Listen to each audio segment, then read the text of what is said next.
Bom, depressão, traumas, transtornos e sofrimentos. Esse tema ele tem sido recorrente nos grupos de acolhimento, junto aos entrevistadores, e a gente sabe que o momento que nós vivemos, o momento que o nosso planeta passa, enfim, ele é gerador de uma situação como essa, que se enquadra nesse tema. Então, a gente vai entender um pouquinho o porquê e principalmente o que é que no papel de acolhedores nós precisamos então fazer para poder ajudar esses nossos irmãos de caminho e muitas vezes nós mesmos. Porque isso é muito comum que em algum momento da vida passemos também por dificuldades que podem levar a esse estado momentâneo ou de um humor deprimido ou de considerar aquela situação como um trauma mesmo na vida. Tá certo? Então eu acho que ele tem dois fatores, dois objetivos. A gente pode se conhecer um pouquinho mais e com isso nos fortalecermos caso passemos nós, ou quando estivermos passando por uma situação como essa, e também no sentido de acolher os companheiros que chegam a casa buscando ajuda nesse sentido. Bom, para isso nós estaremos vendo então o que é que são, assim de uma forma bem geral, o que é que são esses traumas e essa depressão, as características, as causas principalmente.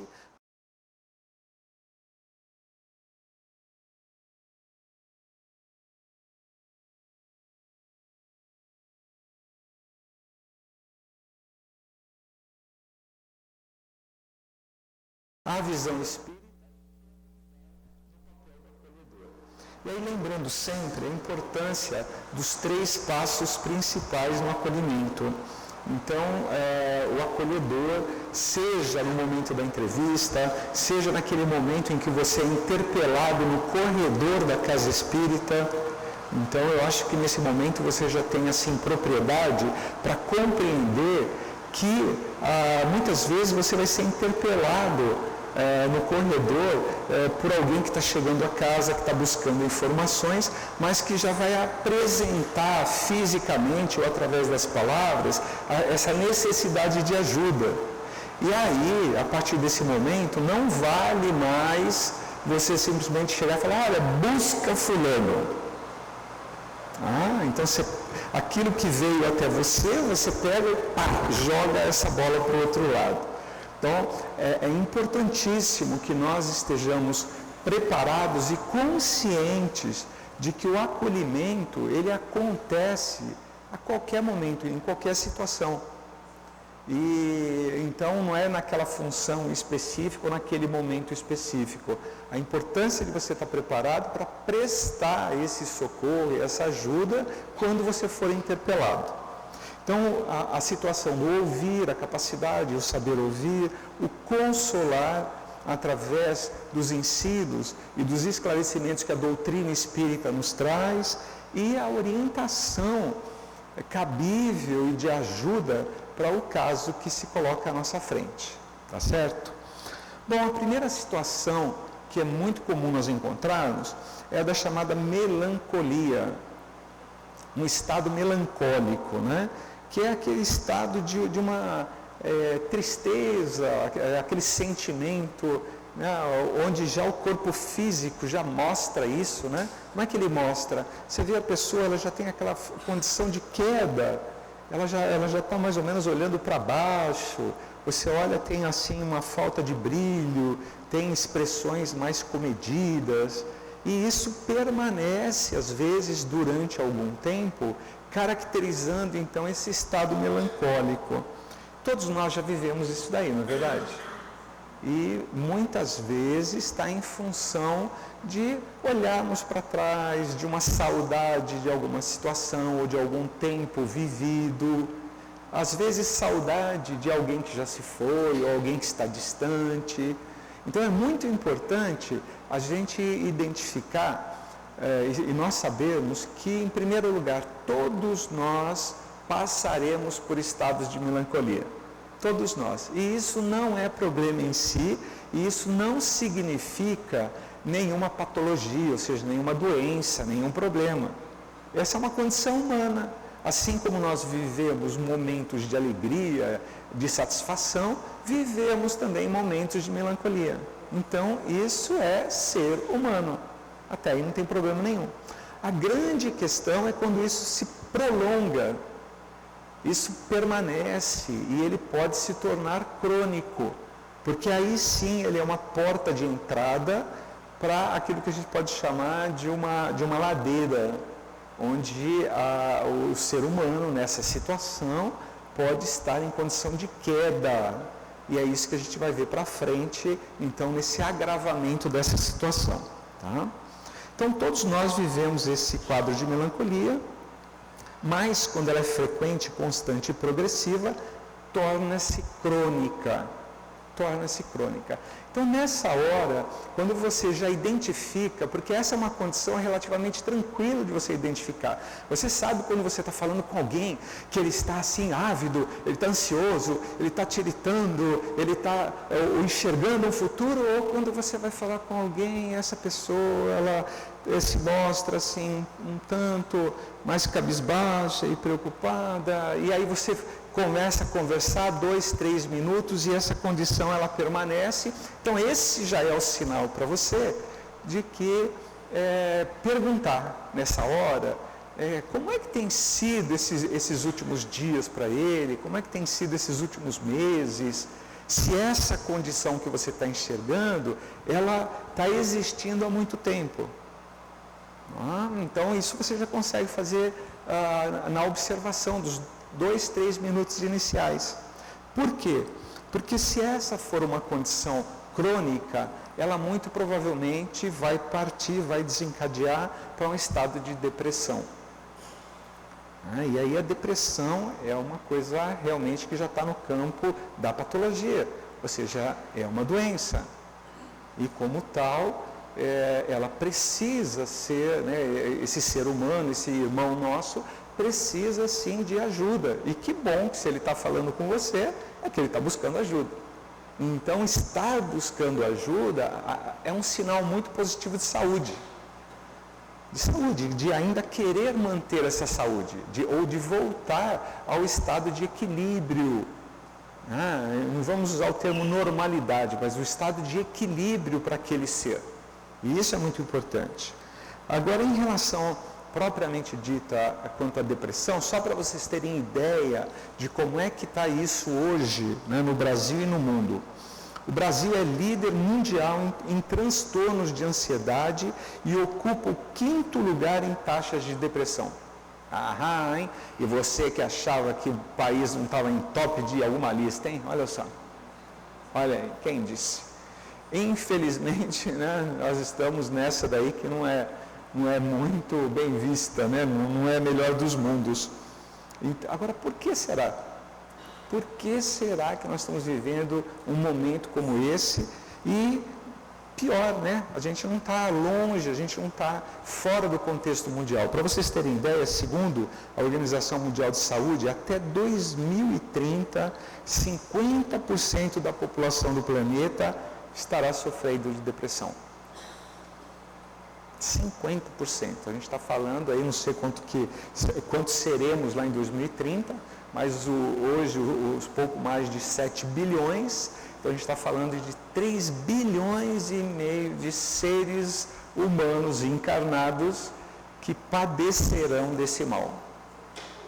Então é bastante sério, porque 2030 é amanhã. Não, 2030 é amanhã, 10 anos é isso aqui. Então, é realmente alguma coisa muito preocupante que hoje é foco da Organização Mundial de Saúde, de muitos países que têm cuidado de fazer a prevenção para essa doença e de como cuidar disso daí. E aí vem a doutrina espírita e vem nos ajudar com informações extremamente relevantes. Quando ela fala assim que a doença ela nasce aonde? No corpo? Não, ela nasce no espírito.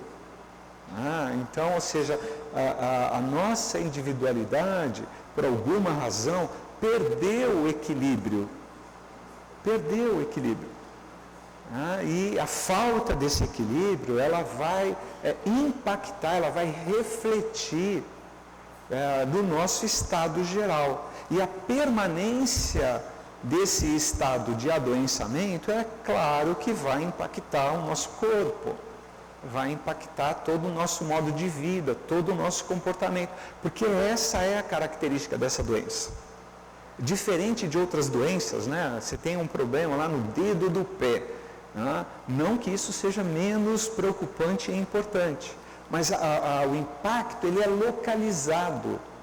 Muito provavelmente você não vai ter um abalo ou uma alteração de humor, ou mesmo uma alteração de comportamento por causa disso. Agora, a depressão, você já começa com uma mudança no seu comportamento, no seu estado de humor, e impacta diretamente no relacionamento, na forma com que você vê o mundo, a maneira com que você escolhe estabelecer a interação, a sua interação com o mundo, com as pessoas. E, de quebra, ainda vai impactar no seu organismo físico. Então, a gente pode dizer que é devastador, sem correr risco de exagero. É devastador. Até porque uma das consequências do estado depressivo é o suicídio. E nós vamos ver depois do café e entender as proporções que isso tem hoje no mundo. Tá? Então precisa se evitar a todo custo, e a melhor maneira não é corrigir depois que está instalado o quadro, mas é sim o mecanismo de prevenção, de ajuda àquele que está em processo de melancolia. Bom, os sintomas da depressão, né? A falta de perspectivas. Então a pessoa, ela não consegue mais falar sobre alguma coisa que ela pretende para o médio e longo prazo. Ela já não é mais capaz de citar um determinado objetivo na vida dela. Então essa é uma dica, inclusive, porque além de você visualizar o estado físico deprimido, o comportamento, você pode fazer perguntas em relação a o que é que você está imaginando como mais relevante, mais importante para você na vida. E se a pessoa ao responder tiver dificuldade de localizar, de achar, de trazer isso, de mencionar, isso já é um segundo indício de que ela pode de fato já ter esse estado como crônico. Então, a falta de perspectiva, esse é um sintoma possível. A falta de tônus físico e mental. Físico e mental mesmo, aquele chamado desânimo geral. O desânimo se estabelece, ele se instala e a pessoa fica sem vontade. Não tem muita vontade não. E a tendência, então, é buscar o isolamento, a solidão. Se isola do mundo, se coloca avesso a qualquer situação social, qualquer encontro, qualquer interação. E se isola mesmo. E esse é o pior dos mundos, porque o isolamento, a única coisa que ele faz é tornar esse monstro maior. E isso é um problema mais sério, né? E a depressão, ela impacta diretamente na questão da produtividade, a ponto de que a pessoa pode não ser mais capaz de fazer o que ela fez a vida inteira. Ela não entrega mais com a mesma qualidade, ela passa a não respeitar prazos. Visivelmente existe uma queda no desempenho.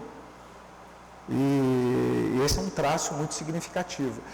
Muitas vezes a fala virá no seguinte formato: não sei, parece que esqueci as coisas, não sei, não tenho mais vontade de produzir isso, parece que ficou difícil, alguma coisa mudou. A pessoa não sabe muito bem localizar o que, mas ela está vivendo, na verdade, uma queda, uma redução do desempenho.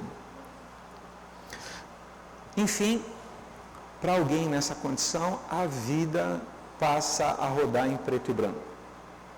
E se muitas vezes é sim maravilhoso você assistir um filme em preto e branco, ele é cult, ele tem toda uma expressão diferenciada das cores, mas quando você passa a enxergar a vida em preto e branco, significa um absoluto empobrecimento de tudo que você construiu e do que você resultou em termos de existência até aquele momento.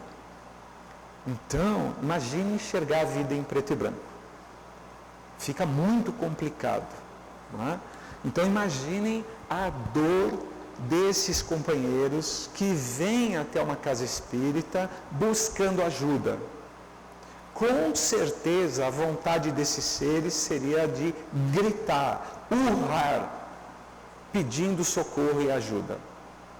Porque é como se estivessem mergulhados numa espiral que vai levar para um fundo de um poço que não se sabe o tamanho. Então a gente não consegue avaliar isso, mas trabalhar essa construção e essa estrutura faz a gente aquilatar a necessidade de apoio e de acolhimento para quem entra numa casa espírita buscando a nossa cooperação e a nossa colaboração. Então eu já adianto que aí com isso requer a nossa atenção, requer antes de tudo o nosso carinho extremado, né? O nosso carinho extremado. Essa situação, ela às vezes está associada, porque ela tem como causa estados outras origens, às vezes traumas recentemente vividos e que vão ser reportados para o acolhedor nessa hora. E aí fica às vezes até complicado, você fala, nossa, mas agora o problema é esse, às vezes sofreu uma violência, algum tipo de agressão, um trauma, uma perda. E aí você fala, e agora, né? Tem isso ou eu vejo aquilo? Na verdade, não precisa se preocupar. Você tem que ver o seguinte, eu tenho que ter um coração desse tamanho enorme e humano para acolher esse outro ser humano que está chegando até mim. Então é isso que a gente precisa, né? A gente precisa ter esse coração cheio de amor e de vontade para acolher esse outro irmão de caminho. Esse é o mais fundamental e é o mais importante. Bom, as causas então possíveis para um estado como esse. A gente pode elencar várias, mas exemplos, experiências de vida. Muitas vezes é comum ouvirmos alguém relatar uma determinada experiência e dependendo do perfil da pessoa, ela coloca mais ênfase. Ou seja, tem aquelas pessoas que falam, né, se gesticulam e tal. E tem outras que contam de uma forma mais comedida, mais introspectiva, com menos palavras, são menos verborrágicas, não é isso? Mas a gente não consegue dizer assim que aquela segunda, por ser mais introspectiva, ela está sofrendo menos, ou aquilo é menos importante do que o outro que grita, esmurra e fala. A gente não pode criar essa relação. É muito comum que aquele mais introspectivo, aquele que às vezes não externa com tanta ênfase, ele está sofrendo imensamente. Então a gente já não pode dar esse julgamento de valor. A gente não consegue aquilatar. E por isso a experiência que às vezes você vai ouvir e que você fala, nossa, mas a pessoa está tão abalada, ela ficou abalada por causa disso. Nossa, eu passei isso na minha vida, tal. Pronto, opa, alto lá. Não podemos, não devemos fazer essa comparação. Mas ela é comum, é humana. É verdade, né? A gente funciona por contraste na vida. A gente compara tudo aquilo, né? Toda informação que a gente capta, que a gente ouve e vê, ele bate lá no nosso HD interno, o conjunto da nossa experiência, e a gente faz automaticamente um comparativo. Mas, se isso é natural, e vai continuar acontecendo com todos nós, o que a gente precisa se disciplinar a não fazer, é evitar o julgamento. Então pode bater lá no seu HD e trazer uma comparação. Poxa, mas eu vivi isso e não sofri tanto, ou não teve esse impacto. Tudo bem, mas é você. Agora você está na frente de outro ser que tem outra história e que é único. Então, a gente precisa acreditar nessa condição de dor que o outro tem. Então, as experiências de vida, elas levam, sim, a estados, muitas vezes, que vão desencadear processos depressivos. se somadas principalmente a fatores genéticos ou até a doenças adquiridas.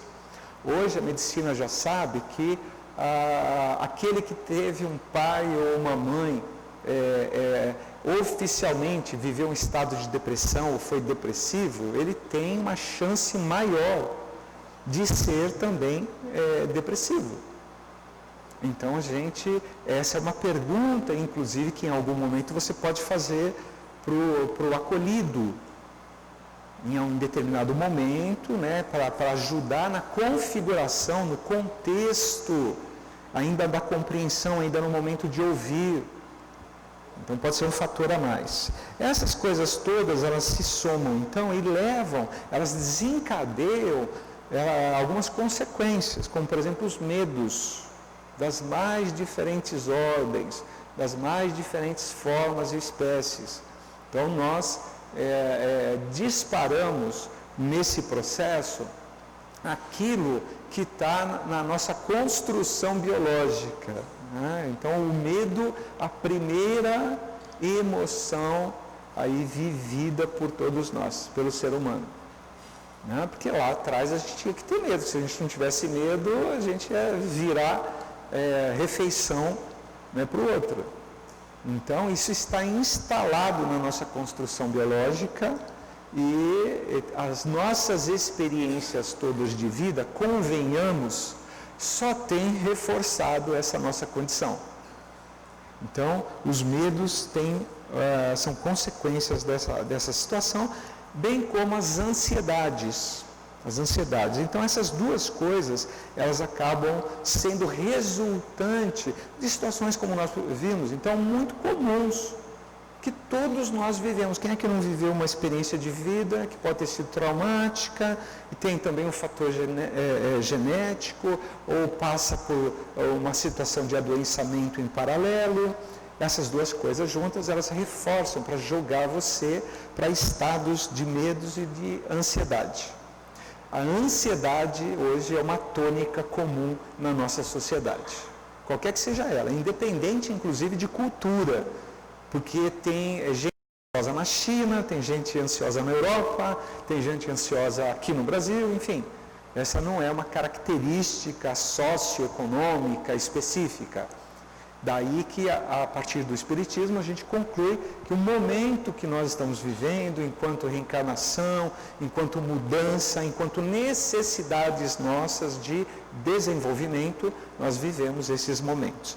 E muitas dessas ansiedades, né, elas são aceleradas ou exacerbadas em função das ilusões pelas quais nós acabamos nos apegando.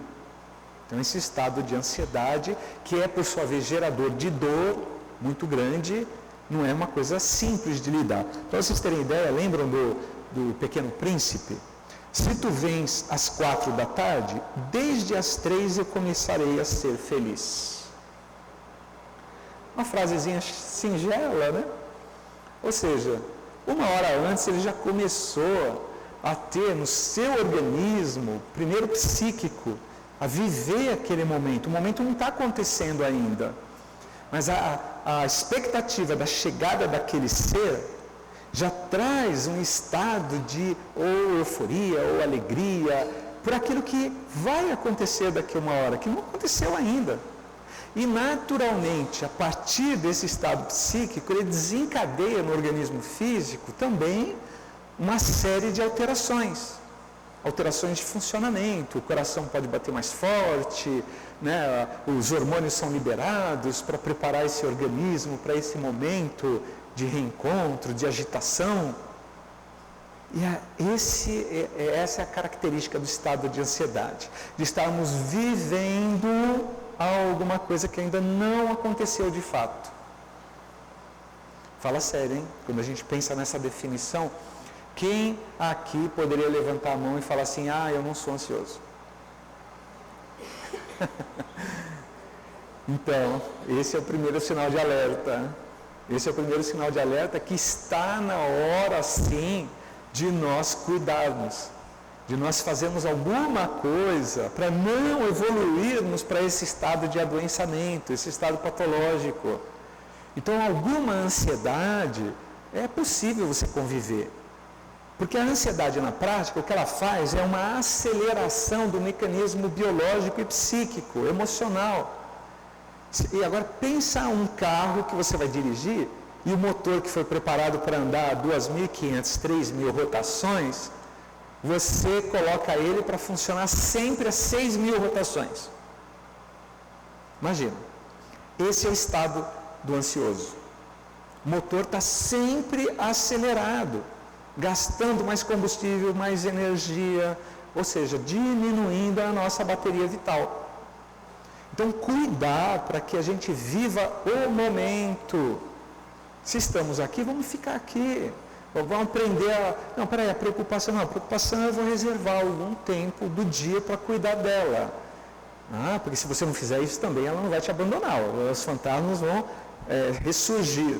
Mas você fala, não, agora eu paro e eu vou olhar se isso é problema, o que eu vou fazer para dar conta desse problema. E aí você encaminha. Você não fica só se preocupando, porque já viram aquelas pessoas que elas só se preocupam? Preocupada. Mas se você parar e perguntar, tá bom, mas o que você fez para cuidar dessa preocupação? É como se, então tem que fazer alguma coisa? Tem que fazer.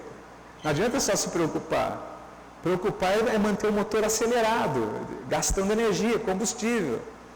Mas não vai resolver a situação.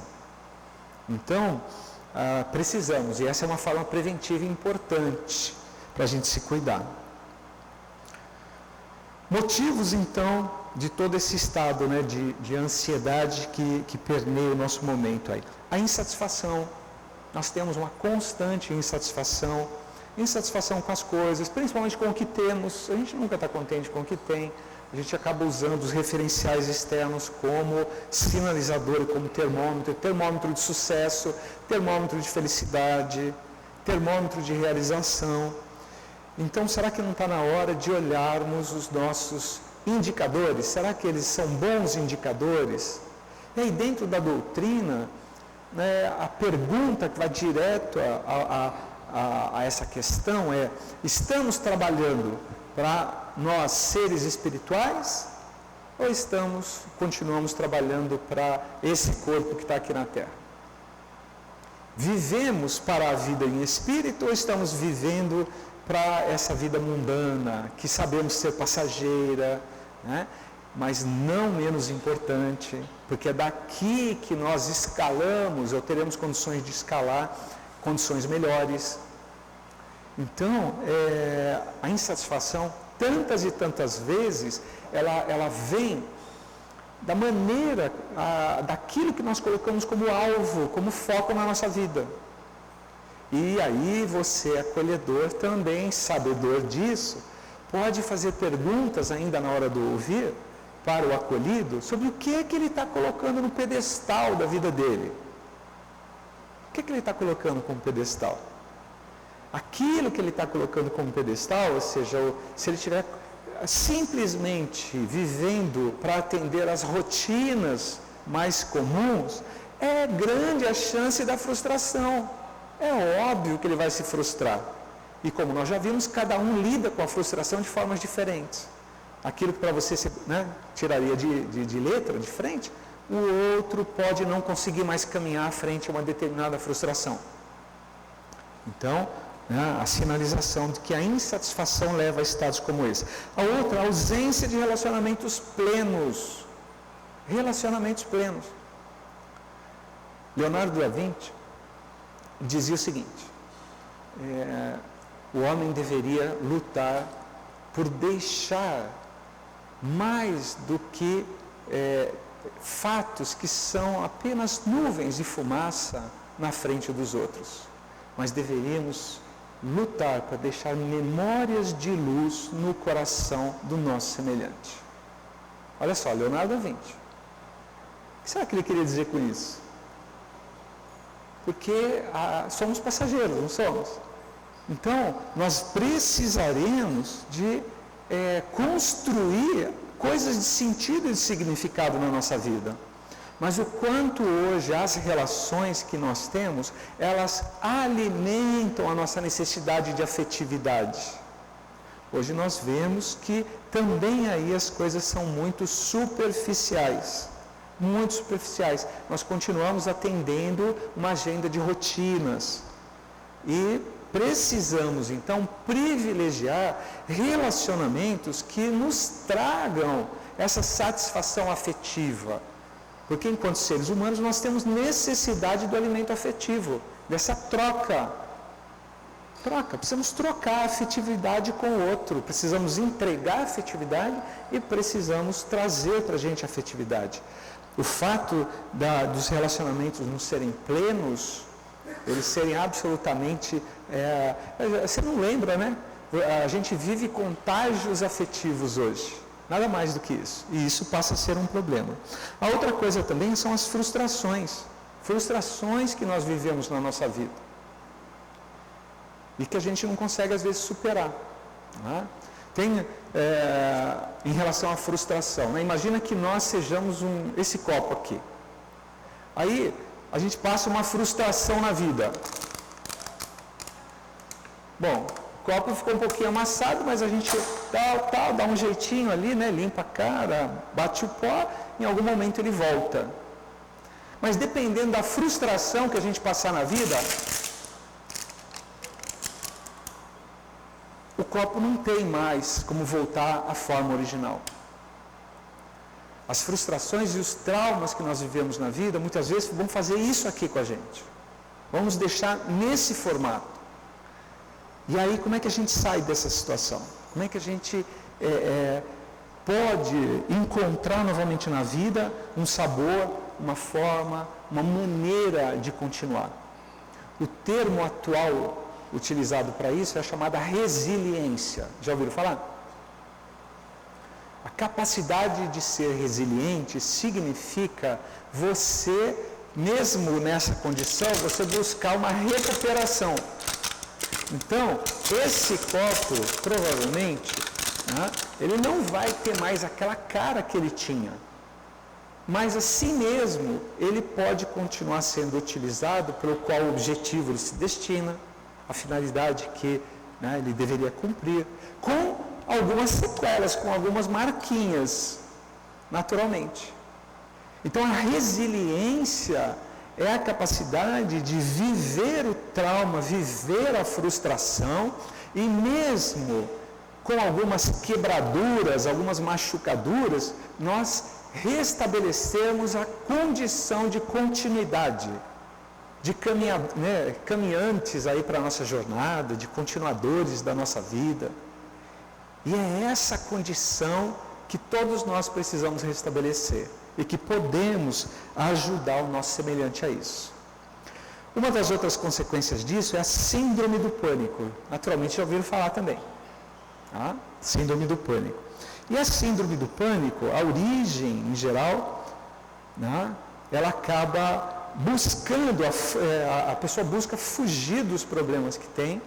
Ela é um sintoma muito claro, né? Então esse trauma vivido, eu não estou conseguindo lidar com isso, com aquela frustração, com aquela insatisfação, e aí é mais fácil então eu fugir. Mas aí quem foge não é a minha cabeça, porque na minha cabeça eu tenho lá a agenda da rotina. Só que o nosso lado emocional, o nosso lado psíquico, ele está traumatizado. E aí ele não consegue caminhar. Você quer seguir a sua agenda de rotinas, mas tem algo mais forte que impede. Então é uma fuga de problemas, é também gerador de dúvidas e de incertezas quanto ao futuro. Olha só lá aquilo que dissemos, a falta de perspectivas. Então elas se associam, né, com melancolia, com a depressão, a dificuldade de encarar a realidade. A gente perde um pouco essa capacidade nessa situação de enxergar de uma forma realista as oportunidades, principalmente que estão à nossa volta. Então, aquele que vive esse estado, a síndrome do pânico, a depressão, embora as situações estejam ao redor e elas são positivas, mas perde-se a capacidade de enxergar, de selecionar isso, porque o nosso olhar é seletivo. E a gente, com essa seletividade, a gente começa a enxergar só o que é ruim, não vê mais a oportunidade que a vida oferece. E ela sempre vai oferecer. E essa já é uma condição no consolar e no orientar que você pode utilizar. No sentido de olhe com um pouquinho mais de atenção. Que coisas que existem junto de você hoje, que você vive, que podem ser resgatadas ou utilizadas por você para a reversão desse quadro, que é mudar esse quadro de dor, não é isso? E muitas vezes também a origem é uma consciência de culpa. Às vezes a síndrome do pânico, ela tem como causa um sentimento avassalador de culpa, a culpa em relação a si mesmo, ao outro, ao grupo, à sociedade, às suas próprias crenças e valores, enfim. As consequências, elas são bastante contundentes e preocupantes. Em primeiro lugar, aquele que padece da síndrome de pânico, ele tem medo de morrer. Ele tem a certeza, quando ele está na síndrome, quando ele está vivenciando essa situação, de que ele vai morrer. Ele vai morrer. A sensação de morte iminente. Aí isso daí parte porque ele desencadeia no organismo físico taquicardia, falta de ar, tontura. O que vem então corroborar com o pensamento inicial. Está vendo? Taquicardia, vou morrer mesmo. Olha aí. Uma coisa confirmando a outra. Isso caminha para que a pessoa se isole. Não quer mais sair de casa, não dirige mais, deixa de fazer o que fazia, se era visitar um ou outro, se participar de um grupo. A tendência ao isolamento e, em consequência, o agravamento da situação. E deixar de fazer todas as coisas que fazia anteriormente. Bom, pode o centro espírita ajudar esses doentes, porque esse já é um quadro de adoençamento. Então, sem sombra de dúvida, pode, mas nós devemos lembrar que o espiritismo não veio para curar corpos, e sim curar o espírito. Então a gente precisa andar de mãos dadas, sabedores hoje, de que melancolia crônica, estados depressivos, síndromes do pânico, elas requerem ajuda médica. Não dá para caminhar a partir disso usando só uma perna. Você vai ficar perneta, vai ficar pulando sem a sustentação que você precisa. Então, o que fazer? Qual seria aí um passo, um caminhar? O diálogo fraterno, muito importante, para ouvir, para ajudá-lo a enxergar as oportunidades que a vida apresenta, e nós sabemos que ela sempre apresentará essas oportunidades, essa condição. A recomendação para não isolar-se, para buscar alguém que esteja próximo, para buscar esse grupo, se ele se sentir bem. Quantas vezes for necessário, ele volte para conversar, volte para falar. Às vezes a pessoa não tem, ela está num momento de vida de solidão, porque a solidão é uma das desencadeadoras de um estado de depressão também. Então eu falo, você não está mais só. Não, se você só fica só se você quiser. Porque nós estamos aqui todos os dias, tal horário, assim, tal, então sempre vai ter alguém aqui para falar com você, para ouvir você, para você conversar. Nós queremos estar do seu lado nesse momento. Então nós devemos incentivar o não isolamento desse companheiro, desse irmão.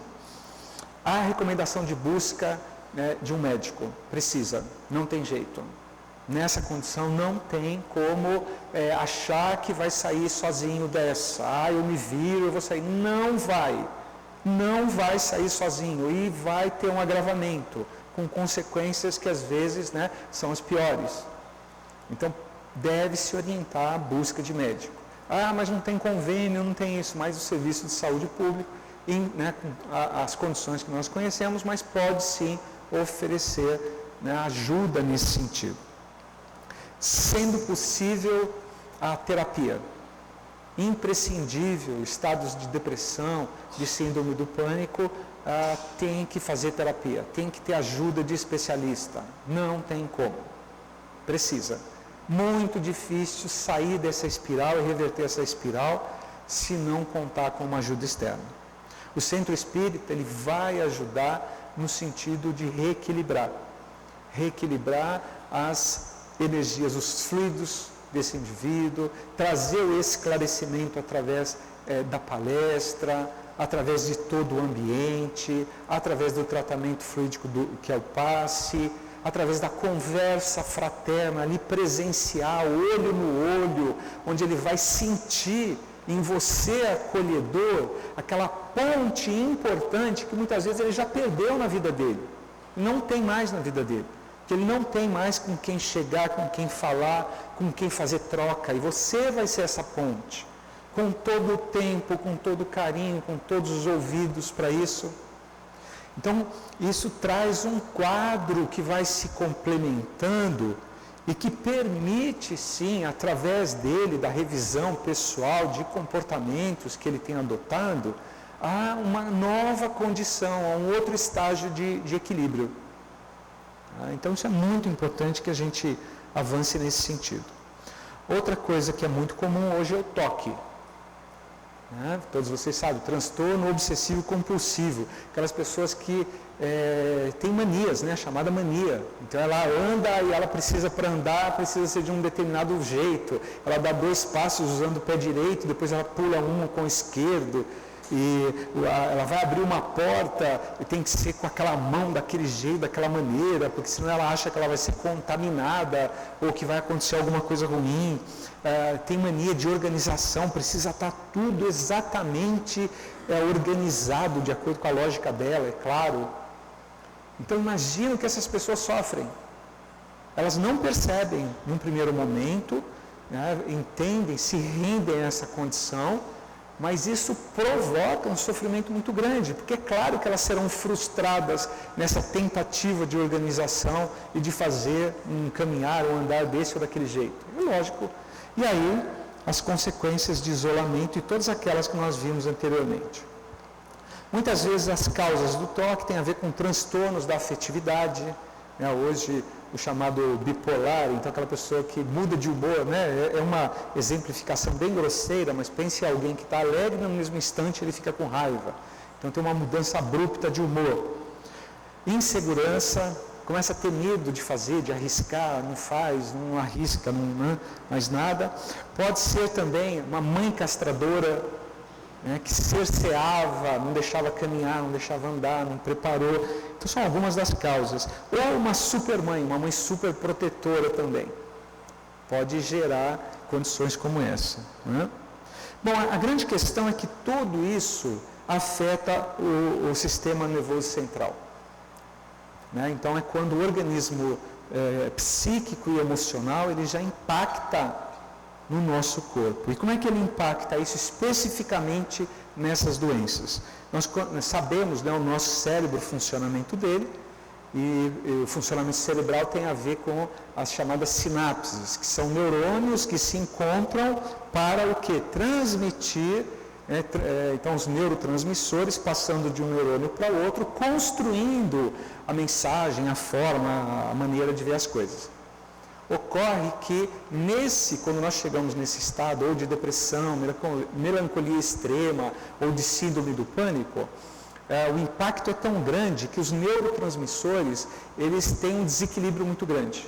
Ou eles começam a produzir hormônios em excesso ou a faltar esse hormônio. Alguns deles já são muito conhecidos e estudados, como a serotonina, noradrenalina, cortisol e outros tantos, que são responsáveis pelo nosso tônus físico, muscular e de humor, inclusive. Nós sabemos hoje noradrenalina, serotonina, chamada inclusive de o hormônio da felicidade e tal. Então, por quê? Porque a produção do organismo permite que esse contato seja feito e que a gente tenha uma vida normal, enxergando, tendo perspectivas e tal. Ocorre que para aqueles que padecem desse adoençamento, serotonina já era. Ela tem que ser novamente recapturada e reconduzida para funcionar como transmissora. E aí é que é imprescindível o uso de medicamento. Não tem jeito, tem que usar medicamento. E nesse momento a gente vê que muitas pessoas ainda, elas são refratárias a isso, porque acham que vão ficar dependentes. Hoje já tem uma gama, um espectro de medicamentos nessa área que não vai criar dependência. Elas têm ainda algumas consequências que precisam ser melhor tratadas, sim, e cada um precisa se adaptar melhor a esse ou aquele medicamento, mas precisa de usar o medicamento. Sem isso você não tem o processo normal estabelecido. E o que vai acontecer? Não adianta toda a boa vontade do mundo, toda a ajuda, tudo isso, tudo aquilo, se não houver, em termos biológicos, essa condição estruturada. Então precisa. E tem muita gente que começa a usar o medicamento, ele dá 2, 3 semanas, não mudou nada, então eu paro. Não pode. A maioria desses medicamentos, eles começam a fazer efeito de fato com 1 mês, 2 meses. Só depois disso que estabiliza. E aí quando começa, muita gente, eu estou bem, já estou tomando 3 meses do remédio e tal, posso parar. Não pode. Quem vai dizer isso é o seu médico. São medicamentos de mais prolongada utilização. Então nem pode começar por sua conta e nem terminar por sua conta. Precisa de acompanhamento médico. Então, no papel da orientação, buscar ajuda para conversar e compartilhar, não se isolar, envolver-se em pequenas atividades prazerosas a cada dia. É muito comum, a pessoa fica numa expectativa de algo grande que não tem chance de acontecer. Todos nós, independente se estamos, se passamos nesse momento citado, precisamos construir na nossa vida esse prazer pelas pequeninas coisas. Nós precisamos dedicar a cada dia alguns minutos para fazer algo que tenha um prazer, que sintamos prazer. Às vezes é ouvir uma música, você vai parar e vai ouvir uma música, vai curtir aquela música. Outros é escrever ou fazer alguma coisa, desenhar, trabalhar em alguma atividade, por 5 minutos que seja. Mas nós precisamos resgatar, irmos ao encontro dessas áreas de prazer. Isso é fundamental, isso nós podemos orientar, ajudar o acolhido a identificar qual é a área de prazer dele. O que ele fazia que era legal? Às vezes é a conversa com o filho, uma visita, uma troca. Então identifica isso e vai fazer 5 minutinhos no dia. Por quê? Porque quando nós vivenciarmos isso, a gente produz naturalmente a serotonina. Olha que coisa maravilhosa.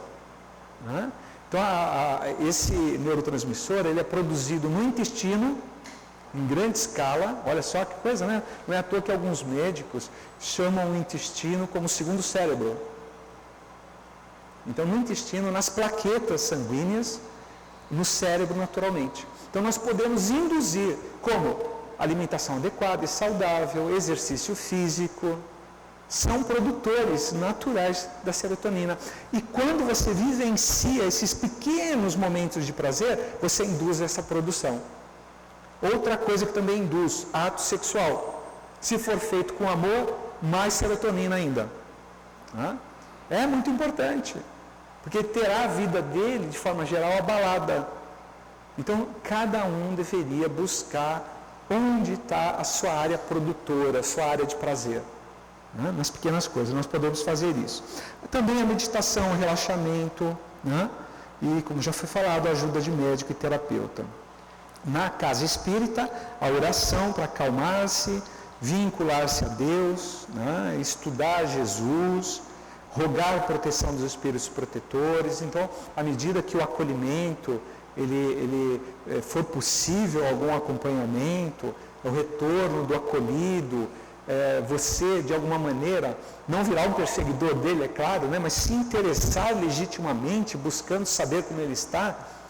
Então, poder providenciar, seja através da participação na preleção, seja da sua fala a esse companheiro, a esse irmão, buscando, e nas suas preces também. As suas preces, todo acolhedor deveria, ou se não é prática, antes de iniciar o trabalho, chegar a fazer o seu momento de oração, se unir em prece, em oração, a equipe espiritual que logicamente está cuidando disso dentro da casa e que tem recursos que nos são desconhecidos para ajudar a todos aqueles que vêm buscando alguma ajuda, algum apoio. Então nós estaremos mais abertos, mais receptivos a essa condição.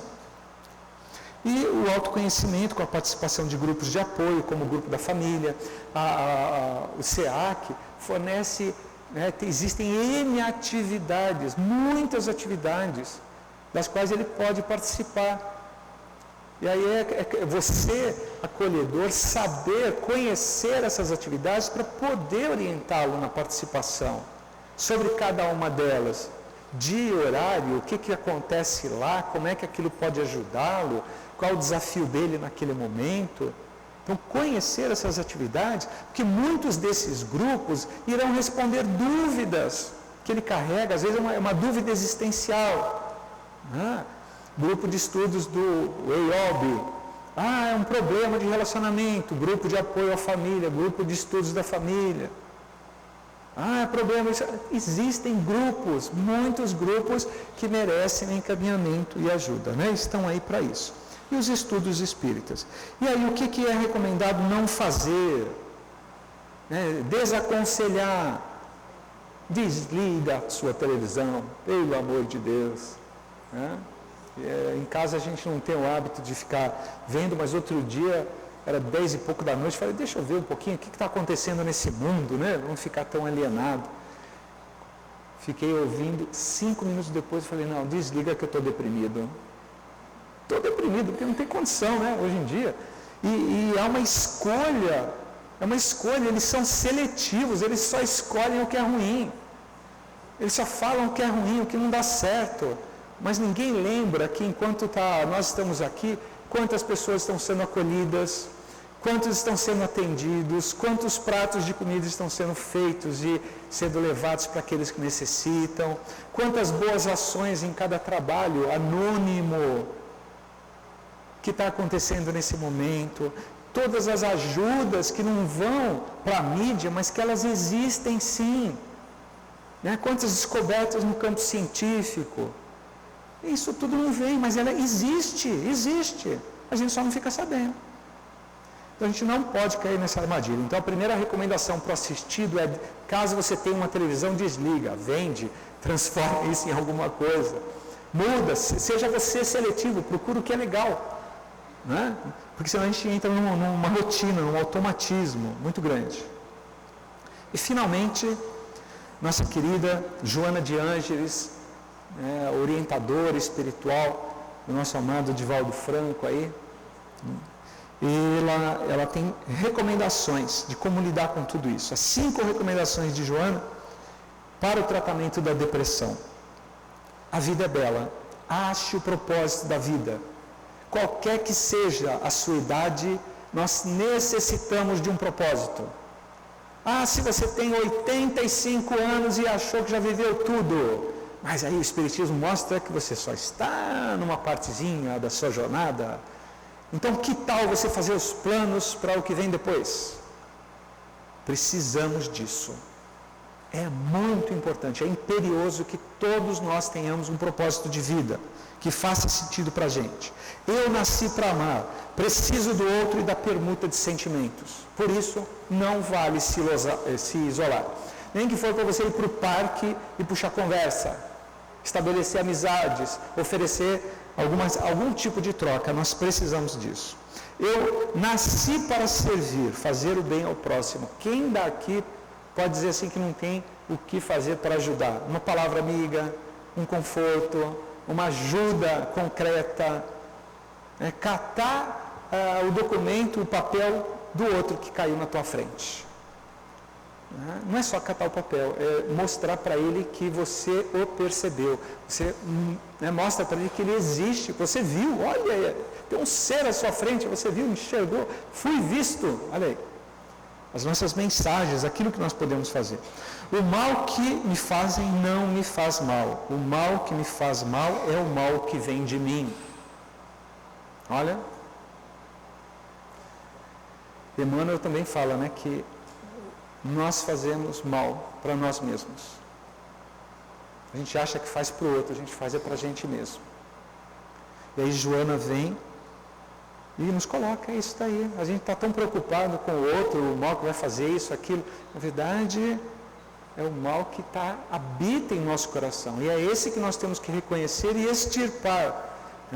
Extirpar significa que você não vai arrancar, nós não arrancaremos isso e vai falar, não, agora não tem mais esse mal aqui. Não, de forma alguma. A gente vai começar a colocar ao lado desse mal o bem. Vamos colocar o bem, um pouquinho de bem, depois mais um pouquinho de bem, mais um pouquinho, mais um pouquinho. Algum dia desse, dia significa uma existência, Então, em alguma existência, a gente vai olhar e tem mais bem do que mal. Olha só, é assim. Não vamos achar que tem que dar saltos. Hoje eu sou mal, agora amanhã eu sei. Não existe isso. É frustração na certa. Então deixa lá. Deixa o mal estar lá, o que a gente vai fazer é a transformação. Vai chegar um momento que ele vai ser menos importante, ele vai ser insignificante. Né? Insignificante. E o bem, nós já sabemos, ele é mais forte do que o mal. Olha essa coisa legal. Então, às vezes, um pouquinho de bem já sufoca um montão de mal. Olha que coisa legal. E a quinta, há sol dentro de mim. Encontrar dentro de si a alegria pela vida. Nós precisamos resgatar em nós mesmos a alegria. E isso é fundamental, né, gente? Porque se você não estiver convicto disso, ou trabalhando isso pelo menos, né? Trabalhando, todos estamos em construção, né? Quem é que não está em construção aqui? Então, se você não estiver cuidando disso, o que vai acontecer? Vem um acolhido nessa situação, sintonia automática. Nós vamos sintonizar com ele. Sintonização vibratória, fluídica em seguida. Aí, 5 minutos de conversa, você está chorando junto com ele. Ele está deprimido, você está mais ainda. Ele está falando que não vale a pena, você fala, não vale mesmo. O negócio está feio, nem me diga, nem te conto. Né? E pronto, e aí vão os dois, né, rolando ladeira abaixo. Então, nós, no papel de acolhedores, precisamos colocar isso como um objetivo nosso de vida. Precisamos cuidar para que exista dentro de nós a alegria de viver.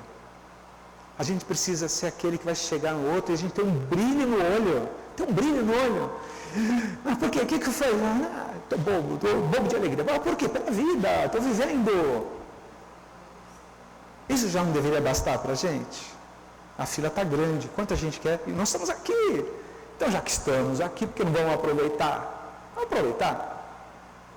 E aproveitar significa não ficar olhando o que está lá para trás, mas principalmente o que nós queremos fazer daqui para frente.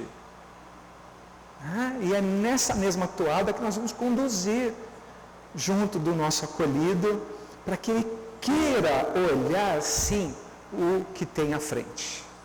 Porque o que tem atrás não dá mais para fazer. Não tem mais jeito. Chega. Virou a página. Mas o que tem para frente está nas nossas mãos. Compete a nós fazermos. E ele não precisa fazer sozinho. Não tem necessidade disso. Legal? Faz sentido? Nos sentimos mais fortalecidos para poder ajudar o nosso semelhante e a nós mesmos. Lembra-se, a gente tem que se amar muito para poder amar o outro. Se a gente não se amar, a gente estará sendo mentiroso, é blasfêmia.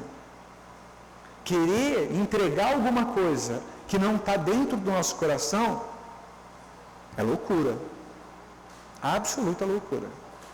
Então nós precisamos trazer isso como um objetivo nosso, para sermos coerentes e sermos instrumentos no bem de verdade. Tá bom? Jesus abençoe a todos.